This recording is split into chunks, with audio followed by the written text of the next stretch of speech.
Hello and welcome to My Side of the Bag. I'm your host, Drew Hinesley, joined as always by Scott Leonard, aka Scotty Worldwide, and we are really excited today. We're breaking new ground on the show. This is a show made by caddies for caddies, and we've got Will Wilcox on the show today, who caddies for current number 18 in the world, Sungjae Im. But Will is also a former touring professional, and he's the first player, former or current, to ever come on our show. So thanks for being a trailblazer, Willie. Yeah. What an honor, and I definitely lean more towards the caddy side now, but I remember playing, so I can talk about it. Well, you're coming to us from, I believe, the La Quinta parking lot. Yeah. Are you at PGA West? You at the stadium course? Where are you? La Quinta Country Club. La Quinta Country S- Club for the Yep. American Express Championship. Yep, Sungjae had this week off, so I did as well. And he's been in San Diego. I think he did some Titleist stuff.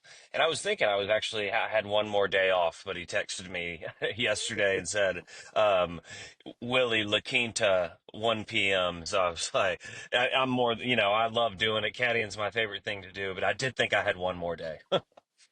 So you do caddy for one of the most active players on tour. Doesn't get a lot of off weeks. So what did you do as a single guy with no kids? It must have been a miserable week for you out on the West Coast. Yeah, I stayed in Maui for another 4 days. Tough life. Yeah. We were paired with Billy Horschel, and he was just like he just laughs about how much golf I get to play and how, I mean, I'm just flying by the seat of my pants. But yeah, I went to Lanai, played the Bay Course, played Kapalua, at the plantation, and the course in Lanai was ridiculous, Manele Bay, and then I came to San Diego, woke up, drove to Vegas, went to a concert at the Sphere, and yeah, just chilled yesterday. Got some good food, stuff like that. All There you right, go. who'd you see at the Sphere, and what was that experience like? Oh, it was the EDM one, and anima. Yeah, I don't know. Anyma. So it Okay. was my friend's suggestion, but it was still totally badass, and I had the best time ever. Um, and but yeah, just went and got some good steak and just kind of hanging around the Wynn. But the concert was just unbelievable. A $2 billion, $3 billion, whatever it is, experience that he got in there. And we were sitting up towards the top, which is the best place to, see the visuals and everything. And other than some dude standing up in front of me most of the time, luckily the three seats left of me were open, so I just scooted over there. But yeah, ridiculous, unbelievable. I can't believe that's a thing. It's just I've been twice now, and I can't wait to go again. That just sums up caddy life, right? Like you think you got a day off and all of a sudden you're working the next day and then you Oh get yeah, these off weeks to just kind of do whatever the hell you please and find yourself in cool situations, and so yeah, that's really neat. yeah. I appreciate it. It was just yeah. I'm really lucky, and I gotta remind myself all the time just how rare my lifestyle is. And most of my friends are married with kids or they have responsibilities, and so it's interesting to be on the total opposite end of the spectrum from like everybody that I know. Yeah, it's not like I have other friends that are good friends that are caddies, but nobody is as free as I am. Amongst caddies, I got to give myself the nod, you know.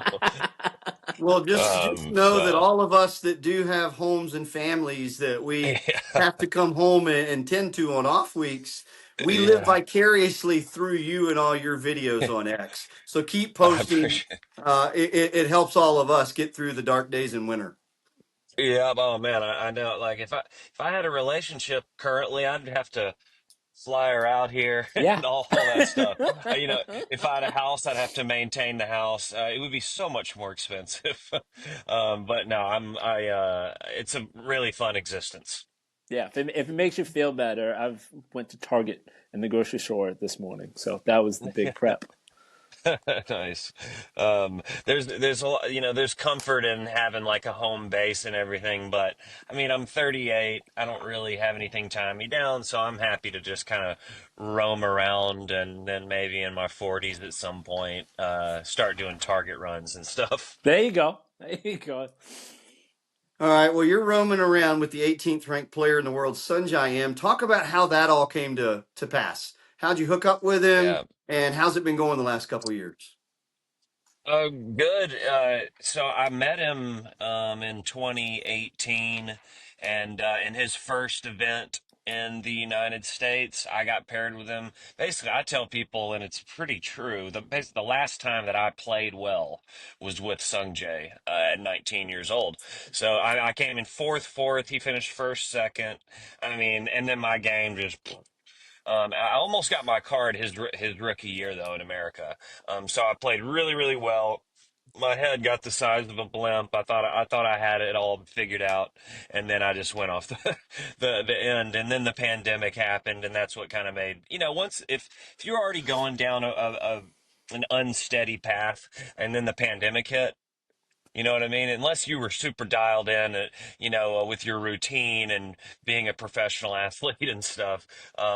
Anyway, so I think that's what precipitated the end of my career. But anyways, Sung Jae, he was obviously impressed. It was one of those tournaments where I couldn't believe how good I was playing either. And yeah, he was very impressed, and he didn't speak much English, but like I viewed professional golf differently. I was always like, I was a fan of Sung Jae's. I was never like, he's my competition. I never at one point thought I'm playing against this guy. Whereas other guys were like, I'm out to win every week. That's not what I was doing. I was just like means to an end. It's all I did from a young age. Like golf, I didn't have that like killer instinct in golf. So anyways, that obviously he could tell that I was a fan as opposed to a competitor. So I think he always appreciated that. And I would just chant Sung Jae over and over again when I was around him. And so yeah, and then finished my career 21, ran junior tournaments, gave lessons, and then caddied at the end of 22. I caddied for Ben Carr in the U.S. Amateur. He almost won that. So I was on NBC, Smiley's talking about me, Colt, they were like, this guy used to be on tour, now he's caddying, this is crazy. And then, so, Ben, let me caddy for him at the U.S. Open, and then at that point, Sungjae hired me like on the spot. It was pretty wild. He had Lance Bennett on the bag, and Lance great caddy, been out here for whatever decades. But Lance is 50 and change. I'm 38. I played with Sungjae. It was kind of they had come to their end of the road, whatever. So. Yeah, I think he just wanted when he saw me having been a player caddying in their culture, that's like everything. The PGA Tour in their culture is like the NBA or the NFL. So it brings them tons of pride having a former tour player on the bag. So it just planets aligned. Luckily was in the tidal wave of good golf, and I got swept up with it. So yeah, I'm just super lucky that it all worked out like that. Amen. And Willie, what would you say has been the hardest transition for you to being full-time caddy versus player? Um, it's actually been easy because I always I just didn't like all the attention and it's kind of like breathing. I literally just walked over and picked up Lonto's bag originally or Russell Knox's, and I just felt so much more comfortable. Um, I don't really know what I mean now that the money is where it is and I'm Yeah. making as much as I was playing. So honestly, I was always a caddy. I caddied at Shoal Creek when I was a kid. Okay. Yeah, and I just love looping. It's always what I've done. I've always been um more of like a follower than like everybody do what I do, I like get it. that's not recommended.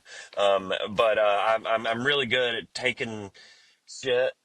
I'm really good at knowing my role. I love golf, so I know, I've been doing it since 1992. So it's like that's like breathing as well. So it's really just it's just a perfect fit. And I don't think a lot of other. I mean, I know other players definitely caddied his kids, but I was just a caddy that became a player. You know what I mean? That's just what happened. For sure. I was so Well, I know every year all the tour caddies attempt a tee shot on the 17th at Sawgrass. yeah. Your video of your hole in one there in the Players Championship will be played as long as you're still out there caddying. Um, and I remember watching that video. One of the things that always sticks with me is your caddy, Mick Middlemo, Oh at the yeah. time, one of the greatest characters in caddying, Yeah. was on the loop that day. And he owns a bar in Georgia, close to where I live. So I can imagine the celebration with Mick after that hole in one was a lot of fun. Yeah, yeah. I mean, he was staying in St. Augustine with his like in-laws, and yeah, he was definitely hanging out with us. There's there is. I just wish I would have had better control over my. I mean, he was basically my security guard that night in St. Augustine, if we can put it that way. And he was always an excellent wingman too. Mm, He's hilarious. I love Mick, and we talk a couple times a year. I try to get updates, but yeah, we had some of the best times, and he was just hilarious. He had a one liner or a funny joke at the ready all the time. I say little quotes from him all the time. One of them is it doesn't apply anymore, but a caddy breakfast is a pin sheet and fresh air. That's a pretty good one. that's good. That's good. Yeah. That's good. So, but now obviously we have like gourmet, like, omelets and stuff. But back in his day, it was like a bottle of water and a banana and a pin sheet.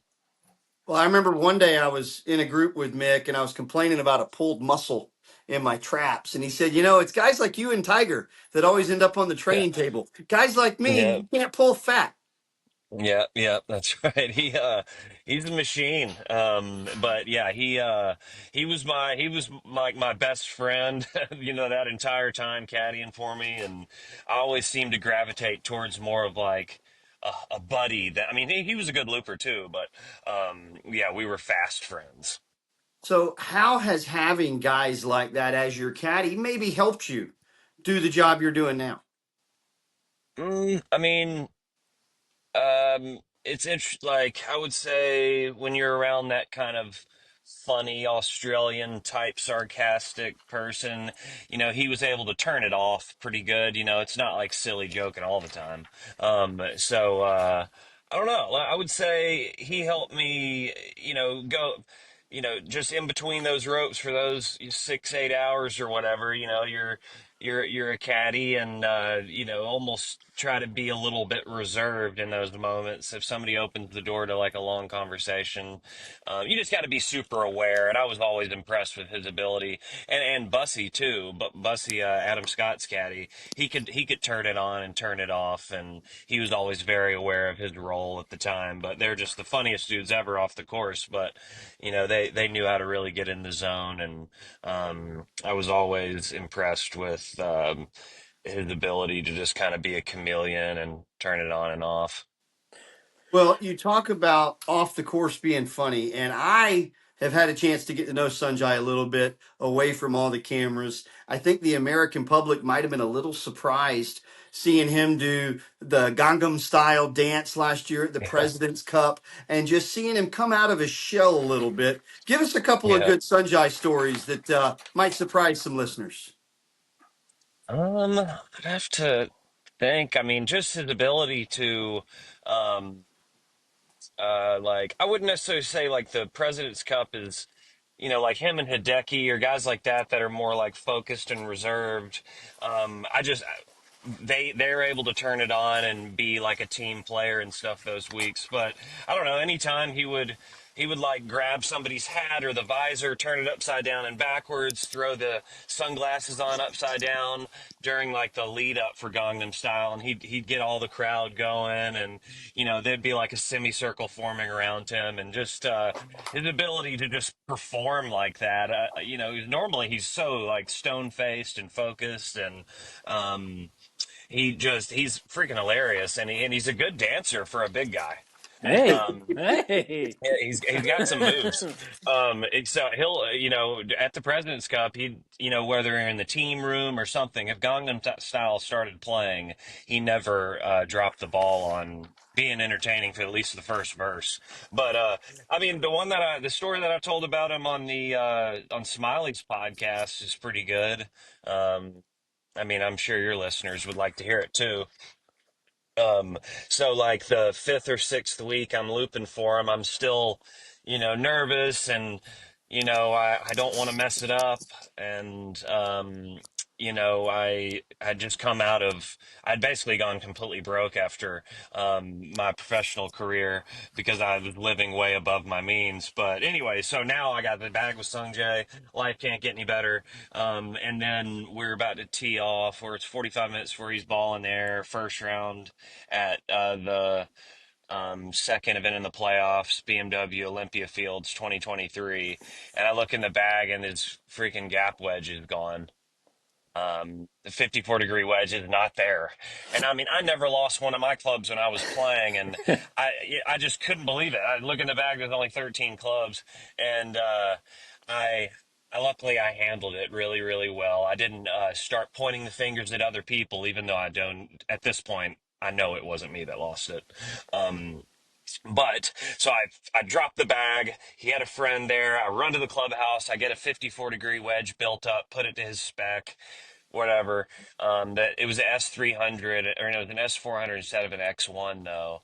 And I'm thinking I'm gonna lose the job. I mean, you don't know what's gonna happen. You got the 24th ranked player in the world. I mean, you're gonna show this type of you know, I don't know what, lack of maturity, lack of caddying abilities, and lose a club like that.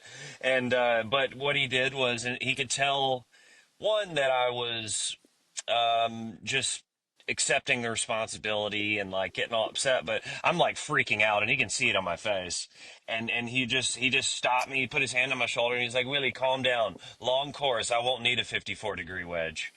And I was just like, oh shit. I could not believe it. I went from thinking I'm about to get told to go to the parking lot to Yep. he could tell that he needed me to relax, I Yeah. mean, it was a big, big day. And the wedge was going to be there the next day. JJ on the phone, Titleist, had one on the en route, but he just realized at that point it was more important that I calm down. And I thought that was pretty pro of him to do that, instead of potentially just throwing the round completely by like matching my panic. Had he done that, I mean, we'd have had two basket cases out there. So um, anyway, that was the most nervous I was, and then the most relieved I felt in the short span since I've been caddying. That's for sure. Yeah, I think what that story does is it also illustrates how much he values you. And, he didn't yell, Yeah. he didn't, blame anybody, but he just said, okay. And I think it speaks to the relationship that you guys have. Speaking on that relationship, we're coming into 2025, one tournament down. You guys play this week, American Express. How was off season? Are you involved in a lot of stuff that he does in the off season, or you kind of just, I'll meet you in Hawaii? It's just an I meet you in Hawaii thing. I mean, we'll text occasionally. I mean, he was over in snowy Korea, so I mean that was like Yeah, it I was like know. a blanket on that place. So he's just indoors hitting balls, and I talked to his agent a little bit, but honestly, that's one of the things that I love the most about and he's such a freak talent that, like, when it gets off a little bit, when his game gets off a little bit, it's always something like insanely small and easy to pick up. It'll just be something in his setup. But what I love about caddying for somebody that doesn't necessarily speak the same language as me, even though he's getting a lot better, um, is that I don't have to be involved in his personal life at all. Yeah.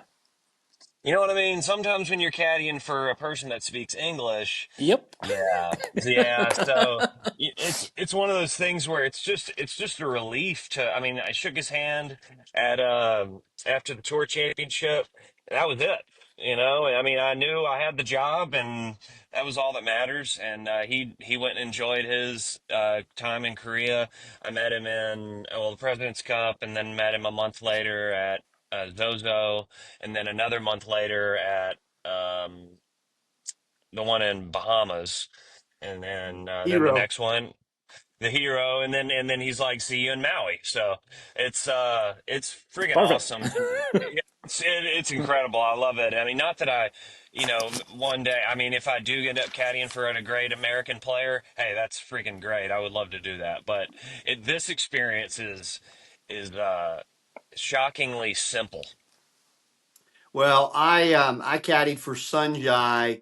I guess this was 2021 before his first tour championship. He Oh came to well, East Lake maybe 5 6 weeks ahead of the tournament, and so they said, "Here, you show him around, show him all the hole locations." And somebody asked me when I got finished, they said, "How's he hit it?" And I said, "He hits a 15-inch cut, not a 14-inch or yeah, a 16-inch, yeah, but a 15-inch cut every single yeah. time. He's a machine." So talk about Machine. watching that machine week in, week out. I mean, you talk about the Tour Championship. He shot 8 under on Sunday at the Tour Championship. Really good round, only eclipsed by Russell Henley that day. Then you go to the President's Cup. You play all 5 sessions there. And then you go to the Hmm. Hero. You have a good week there. You shoot 29 under in your first event in Hawaii and you finish in third.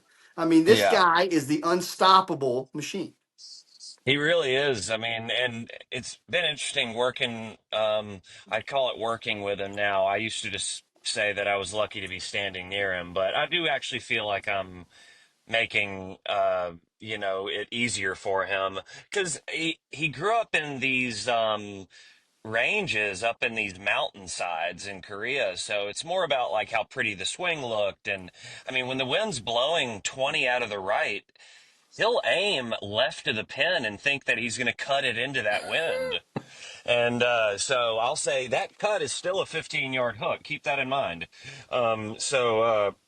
Anyways, I'll give him this insane line to the right, and he can zero in on that. But anyways, when he be hitting short irons into the wind, you can't really hit that 15-inch cut, you know.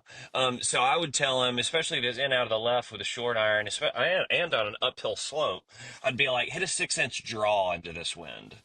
And so he started to kind of do that, and it changes the way he enters the ball a little bit. It comes out a little bit lower, and all of a sudden he's controlling his distances with his short irons better. And he would just hit these sick little fades, which works most of the time. But then when you're coming into a gnarly wind with that much spin, it just gets fluttered, and it just floats away, and ends up quite a bit short. So I feel like I really was able to help him, like um like I'd go like the best thing that I ever remember saying is, and he was like, no, I think pitching wedge. I said, all right, with pitching wedge we make double. And he's just like, what? Because I was like, the only thing that he responds to is like bogey, double bogey. Sure. I was like, you're gonna make a double bogey with that, and he's just like, what do you mean? And so eventually it was like, you got to take that 9 iron and stop right here. And so he's gotten comfortable with doing that. I'll never forget the first time I said that. He was just like, what? He's like, well, we don't. He's like, we can't make double. We can't make double. I was like, I agree. Hit 9 iron. Yeah. Um, That's why I so, said it. yeah, like double's no good. I know it doesn't make my job any easier. um, so, yeah, I think maybe was able to like critique what I said over time, and a lot of the times kind of steer the conversation away from me getting in trouble. If say it in an almost like vagueness, like an educated vagueness, where it's sound information, but it's not like it's letting him come up with the idea and make it his idea. Um, yeah, it took a long time to figure that out, but I definitely had to take a lot of crap. And those guys can be, those super focused machine, um, Asian players can definitely, you know, seem unreasonable sometimes, but that's all right. I mean, I gotta tell most people, if you're gonna be having a successful career or whatever, or at least from my experience, I mean, it's not always gonna be sunshine and rainbows. You know what I mean? Like if you're gonna be making enough money to do whatever the heck you want, your bosses might get a little chippy, just because they want things a certain way. So I don't take it personally, and that doesn't mean I haven't had some frustrating afternoons and Of days. course. But if you take it personally, that's when you lose your job, because it's not personal and it's just like a short little burst of frustration. And I swear, if I just look at him and go, "Bad caddy, man, I screwed that decision up," the anger just melts away. Yeah. Um, and that's something I notice with all great players. Not all, but you certainly don't have many great players that have that "all shucks, I messed up" mentality. Like, well, I suck. I don't know what to tell you. Yeah, they're always like the wind, that grass, the lie. There was mud on the ball, the moisture. It's too cold. This jacket doesn't fit right. Yep. Like I lost my footing. Bad caddy. Um, so that's what I noticed. Or in the case of when I was with you guys at the Tour Championship, and Sungjae paints one down the middle in the par 5 14th, and it takes a hop about 15 yards to the right and ends up 1 inch in the Mm, rough and buried. He wasn't real thrilled about that, but that's just the course no. conditions. He hit a Yeah, great yeah, shot and and didn't get rewarded. yeah. Were you at the U.S. Open? Because that was his. That was Yes. his. Whew. Yeah, he was not. He was not. Because at that, if you didn't catch that ball right crisp, it would take two hops, or Yeah. maybe even three, as opposed to two. Yeah. And once it already takes two hops, she's over the green. And so he was just posing on short irons, but I could tell that they were just a skosh thin. Just because he wasn't staying in it, his neck was still hurt, which he didn't tell me. That's another amazing thing about Sungjae. Not that he owes that explanation to me, but he just played that whole West Coast and Florida, turning his head. His hat bill would go like this, and he was just looking at the ball out of the very corner of his eye, because his head's already back here in order to get that full backswing. So I eventually, like, you know, 9 weeks later, was like, "Why is your head turning?" And he's like, "Oh, my neck's hurt." And I was just kind of like, "You're a savage," like to to um what would most American players do? They'd be like, "Oh, my neck is killing me. I got to get treatment. I'm going to pull the chute on this West Coast swing. I'm going to have to get dry needling every day. I need to da da da da da," which might, in that case, be better than just continuing to hit balls for 8 hours a day. But yeah, he's amazing. I just couldn't believe how he never at least one point looked at me and said, "My neck's killing me." Yeah. I mean, and he Wow. never did that. He never did it. I was just like, that would have been the first thing I said. Um, so yeah, he's just a true pro. I mean, he's ridiculous to never admit weakness. So when he's having that, he's just a tad bit off at Pinehurst, which is not a place you want to be off at all. Yeah. How much are you involved, maybe going to the range and saying, "Hey, have we considered this?" And maybe taking a video and saying, "This is what I saw today. Send this to your coach and see if he agrees." Is it any of that happening? I mean, yeah, I mean, I was definitely, I had mentioned the neck thing, but it's amazing. The neck thing, apparently was fixed after that weekend, because then he went and finished third up at, and since that third in Connecticut, I have not seen him play bad. Yeah. I mean, absolutely freaking incredible. I mean, I'd love to, if we just were to list his results from the week after the U.S. Open to last week, it is absurd. But yeah, I mean, I'm more visual evidence. I'll be like, "All right, you were swinging great. This is what you're doing differently.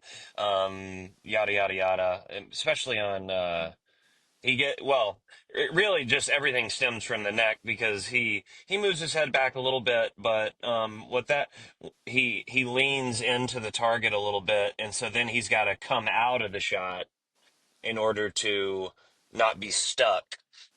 So it's just, there's lateral movement with his upper body going on. But yeah, I mean, I definitely am his eyes on chipping. He values my chipping. But I mean, like last week, he was just releasing my chipping advice. He was just releasing it too much. So I was like, you got to hold that angle a little bit more. And then he starts like holding everything. So, I mean, like his action is perfect, but he might get a little, kind of underneath and hooky, and he dumps it. So I'm just kind of like club in front of you, hold angle a little more. I mean, that's not like revolutionary what I just said, but that's all he needs because he's so friggin' good. Well, but that's So again, you're very valuable there because you understand, as most veterans that have been out doing this for a long time. Usually, it's either grip, posture, ball position. You can really go there, and for you, it's just holding that angle. Something very yeah, simple has a huge impact.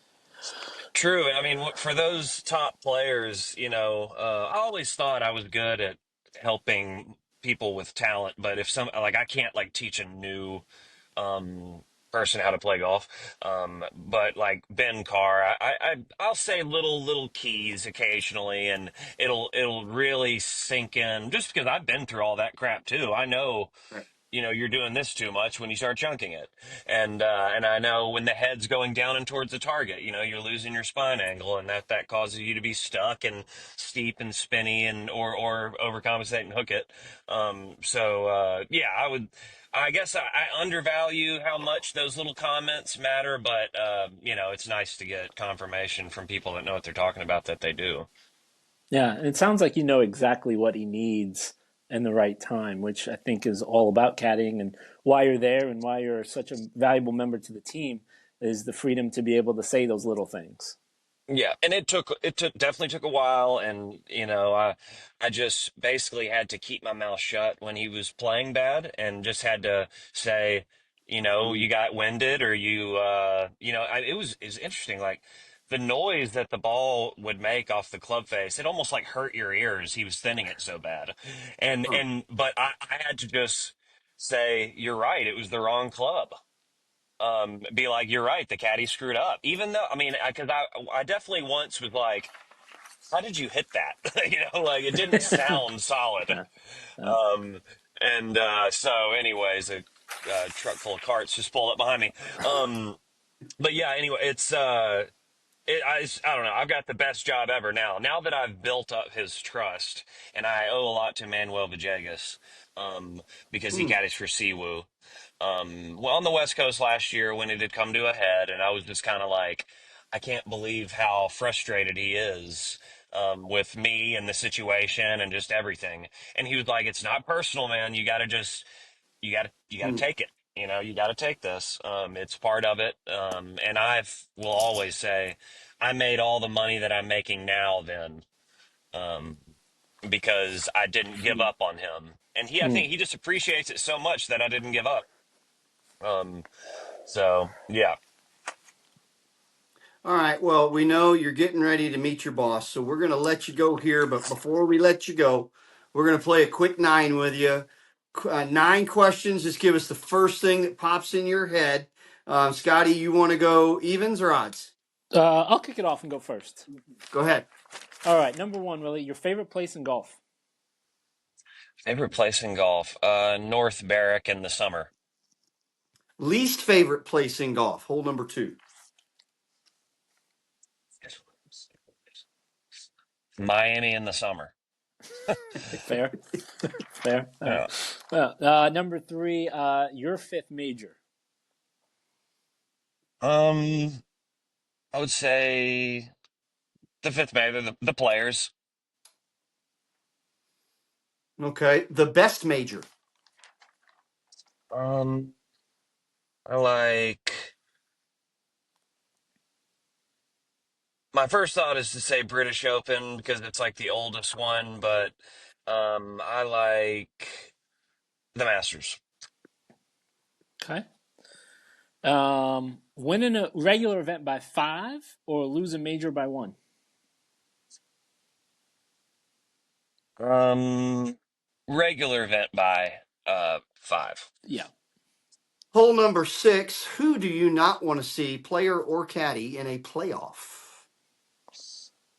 I would say Morikawa, just because he's got such a complete game. It's he just seems to always be there, especially in the elevated events. He's always in the last group, so I feel like despite not winning recently, Morikawa is just a dog.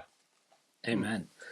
It might have been what you talked about earlier in your chats with not saying anything and just sticking it up with the frustration. But the best call you've ever made as a caddy. Um, well, I would say when Sungjae was about to mark his ball in the fairway, forgetting that it wasn't lift clean in place. I caught him that one time. So in his mind, I saved him 2 shots, which I guess I did. And then one time he didn't move his mark back on the greens. So I love catching little stuff like that.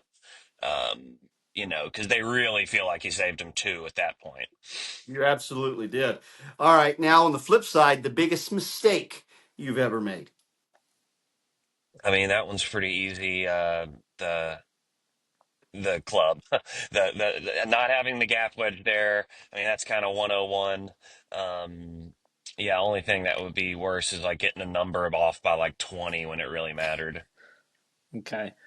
Commissioner for a day. What's the first thing you're changing on the PGA Tour? Uh,